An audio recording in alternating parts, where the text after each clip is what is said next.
sikur të mos kishte ndodhur asgjë. Ky është një dështim institucional tjetër i rollës në situatën dhe aktualitetin që jemi duke e përjetuar bashkarisht. Me 20 gusht, Arbenit Ahmeti humbi jetën duke transportuar kabllët përçuese.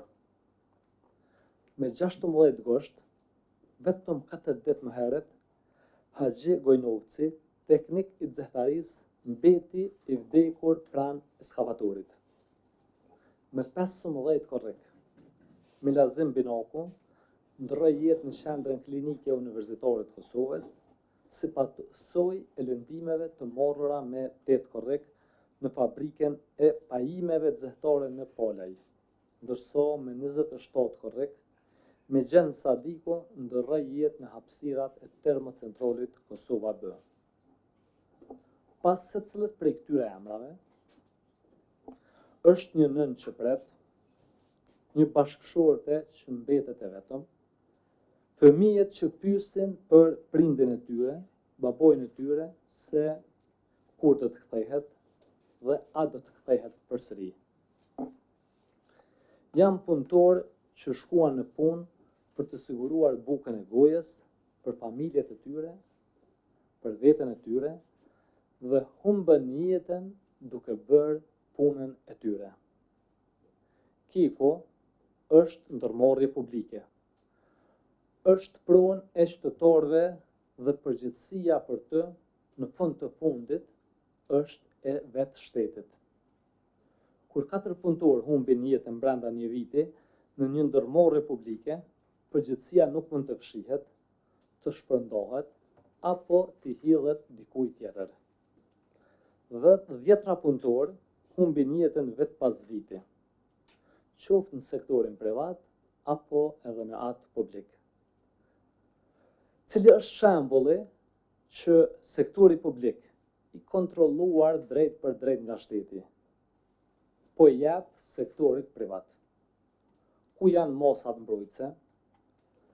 Ku janë të drejtat e punëtorëve që është folur shumë për to, sidomos prej forcës politike që sot udhëheq vendin? Si janë kushtet e punës tyre? Dhe në rastin konkret, ku ishte qeveria si aksionare kryesore e Kekut? Ku ishte pas rastit parë? Çfarë mosash reale u marrën pas rastit dytë? A u bën ndonjëherë ndonjë inspektim jashtëzakonshëm, i thellë, i pavarur, profesional? A mund të ishtin shpëtuar jetrat e tjera, po në qoftë se do të ndërmerreshin mosat e arsyeshme, të nevojshme, profesionale e të domosdoshme? Kjo qeveri e ka centralizuar sistemin e inspektimeve. Ka krijuar zyrën e inspektoratit të punës, përkatësisht përgjithshëm, brenda zyrës kryeministrit. Vetë kryeministri deklaroi me një korrekt se aktivitetet me rrezik të lartë duhet të inspektohen më shpesh dhe se subjektet që rrezikojnë jetën e punëtorëve duhet të përballen me mosa të rrepta. Pajtohna plotësisht, dhe besoj që pajtohen plotësisht gjithë. Mirë, po tani pas 4 vdekjeve, ku është kjo rreptësi? Ku janë ato mosa? Cilat veprime janë marrë? Pas rastit parë, pas rastit 2, 3, dhe tash ndodhi rasti i 4 vetëm brenda këtij viti, përkatësisht brenda këtyre muajve. Nuk mjafton të centralizosh kompetencat dhe pastaj kur ndodhin tragjeditë, ta decentralizosh fojën.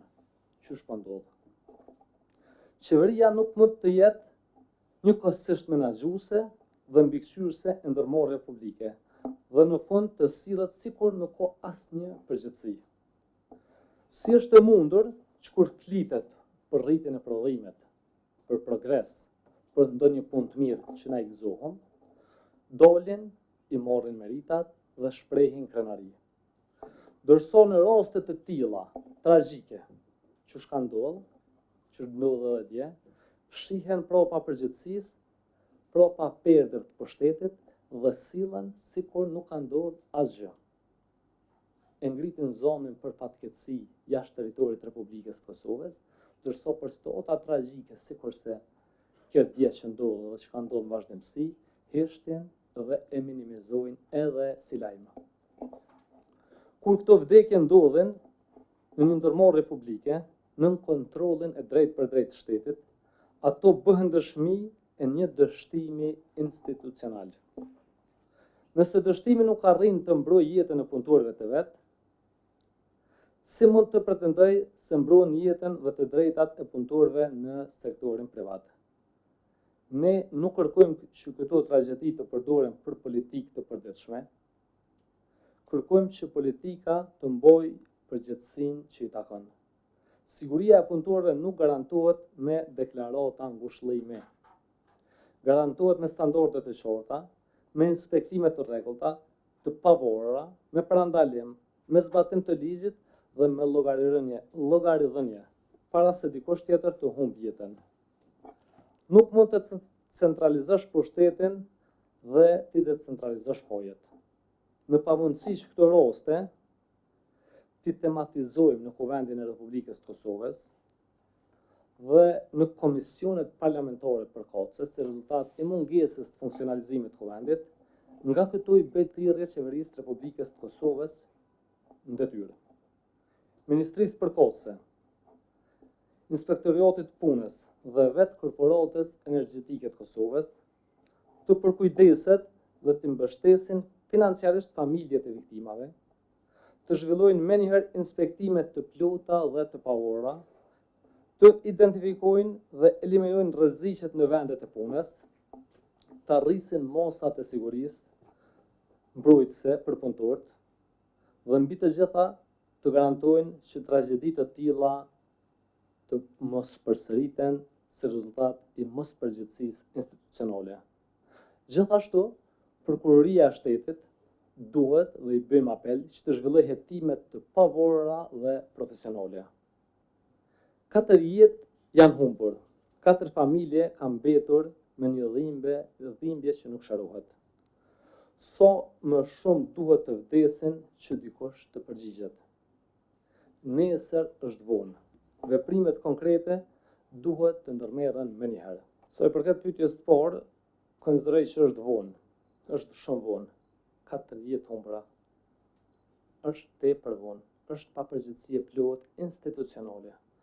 Dhe spori gjithë ata që kanë përgjegjësinë duhet të përgjigjen dhe duhet të mbojnë llogari.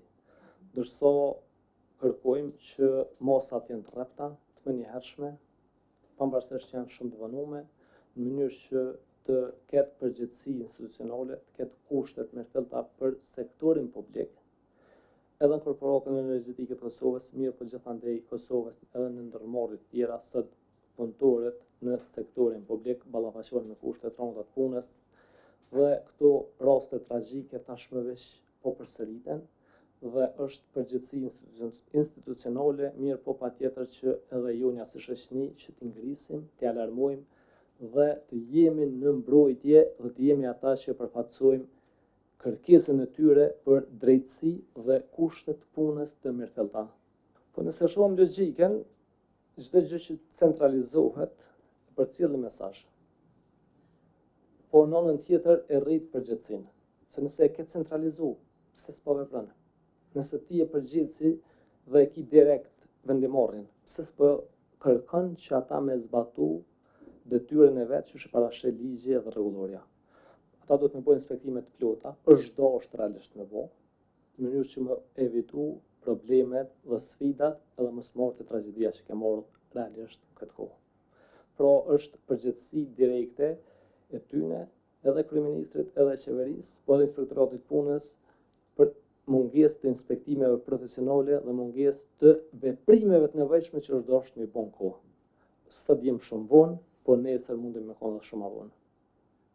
Po jam për raste tragjike dhe mungesën e përgjegjësisë institucionale në sektorin publik 4 jetë mrena 7 muaje është përgjegjësi e gjithë neve që duhet me u ngrit dhe duhet me kërku drejtësi dhe duhet me kërku kushte të mira të punës. Albin Kurti u orën për shtet të folë për sektorin publik dhe sektorin privat. U orën për shtet të folë për të drejtat e punëtorëve në sektorin publik dhe sektorin privat. U orën për shtet të folë për kushtet e punës në sektorin publik dhe sektorin privat. Le që nuk janë përmirësu kushtet e punës, janë përkeqësu. Dhe këto vdekje janë treguesi më i madh këtë tragjedi, pa dosh me vë politik, po duhet me ngrit, nuk mundu me hesht dhe nuk duhet me leju me hesht. Edhe nëse na dëshirojmë me hesht, duhet me konë një dhe duhet me konë qytetar i Republikës Kosovës, ai që nuk duhet me leju me u hesht këto raste tragjike në shtetin demokratik të Kosovës. Nëse ti e përgjithësi dhe ki direkt vendimarin, pse s'po kërkon çka marrë të inspektoratit. Ideja ime është kjo, apo qytet inspektorati nga partia në pushtet drejt që përfaqësojnë kërkesën e tyre për drejtësi dhe kushtet punës të mbretëta. Shpërveç po përsëritet dhe është përgjegjësi institucionale, mirë po konstitucionale, këtë kushtet mbretëta për sektorin publik. Edhe për përpore, gjithë ata që kanë përgjegjësinë duhet të përgjigjen, dhe duhet të bëhen llogari. Konsideroj që është vonë.